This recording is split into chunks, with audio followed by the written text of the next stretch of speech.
Estamos oficialmente sobre alerta de furacão. Furacão Irma deve chegar aqui para o final da semana. Nada é certo ainda, as previsões são muito preliminares. Então a gente se prepara.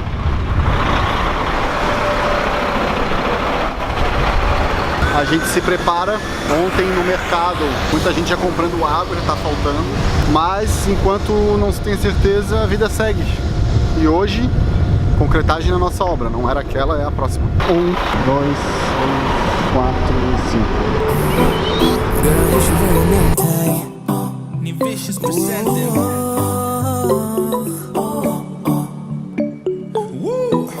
Girl, you should wear a name tag. Yeah, yeah, yeah. Whoa. Let's go. Summer's gone, I'm latching on. Don't even know your name, but you're still in my head. Underneath rays of gold, your body, you're so close. No, I can't forget, no. Forget what? When I saw you on the dance floor, oh, I saw you who saw me first.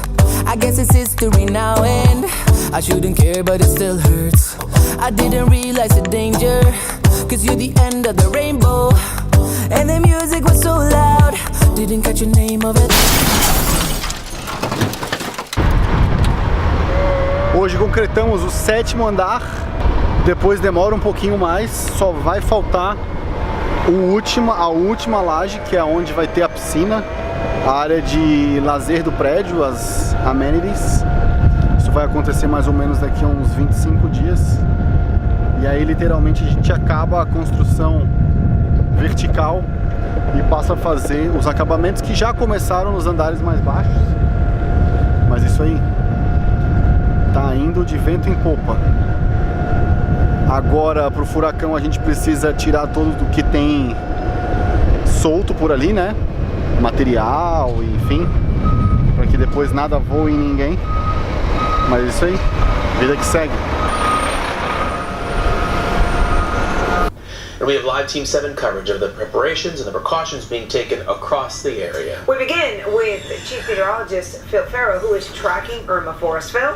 What an incredible system. Category 5 storm, 185 mile-per-hour winds as of 5 p.m., moving west at 15 and just over 100 miles east of the northernmost Leeward Islands. This is an incredibly well put together system, perfectly symmetrical. You can see the feeder bands. So the forecast cone, as big as these systems are, they don't move out of their own accord. They need something else to push it along, and that is high pressure to the north, those trade winds to the south. The flow is from east to west, and that's exactly where the system is going to go, possibly making its way through the northern Leeward Islands, coming very close to Puerto Rico, and then eventually down the road to Cuba, the southeastern Bahamas, and then Florida. And by Sunday, we could be dealing with a Category 4 system with 140 mile-per-hour winds. A Flórida está esperando aí o furacão Irma, que agora ele está no Caribe aproximadamente. Ele já é categoria 5. Se ele chegar aqui, ele deve chegar um pouco mais fraco, com categoria 4, o que é muita coisa, ventos aí de 150 milhas, que vai dar aproximadamente 220 km por hora. Aqui já está um pandemônio, as pessoas fugindo da cidade, saindo, evacuando, indo para outros estados, porque parece que ele vai atingir a Flórida inteira se ele chegar aqui de baixo para cima. Então não adianta fugir para outra cidade. Ontem no mercado já estava impossível de comprar coisas, hoje já não tem, nos parece, estamos ouvindo dizer que não tem muita coisa.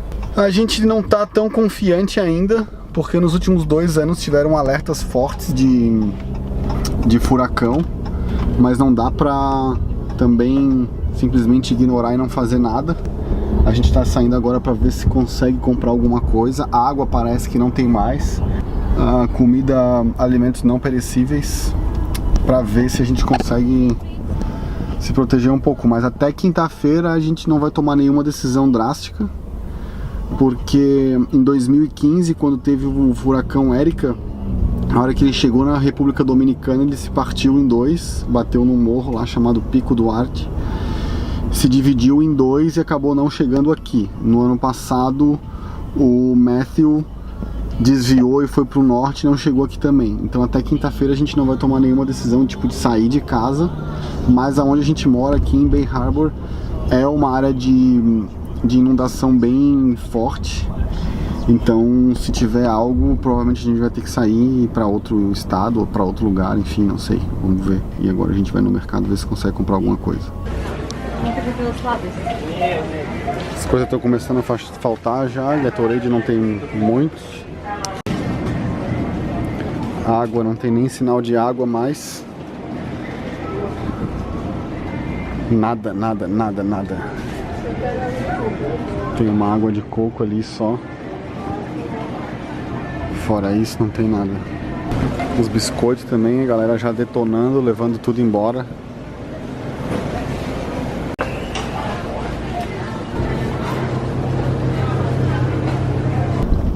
Achamos algumas coisas, lógico que água não tinha, mas a gente comprou umas garrafas de chá pra tomar até lá e esvaziar depois e botar água da torneira, que a água da torneira aqui é limpa, pelo menos antes do furacão.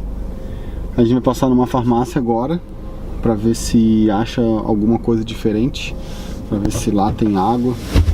Aqui no mercado que a gente foi, disseram que a água deve chegar mais tarde, tipo 9, 10, 11 da noite.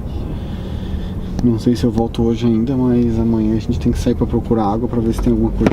Hurricane Irma has just moments ago been upgraded to a major storm, a category 4 hurricane.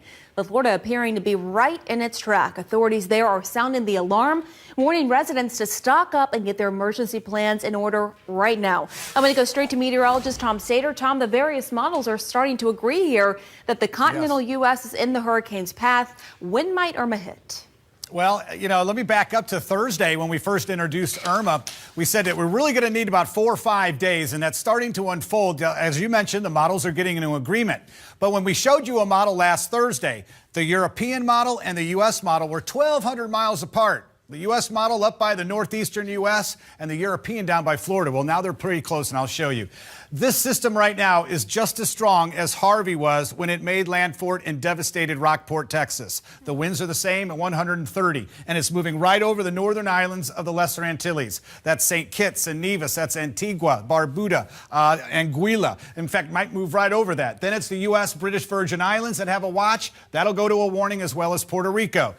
6 to 9 foot storm surges, 10 inches of rain. Most of the heavy rain, I think, is going to stay over water. But here's just a little time plan with tropical storm force winds. Tuesday, Wednesday, Thursday, Turks and Caicos, Dominican Republic, Haiti, then Cuba, and possibly even extending into southern Florida.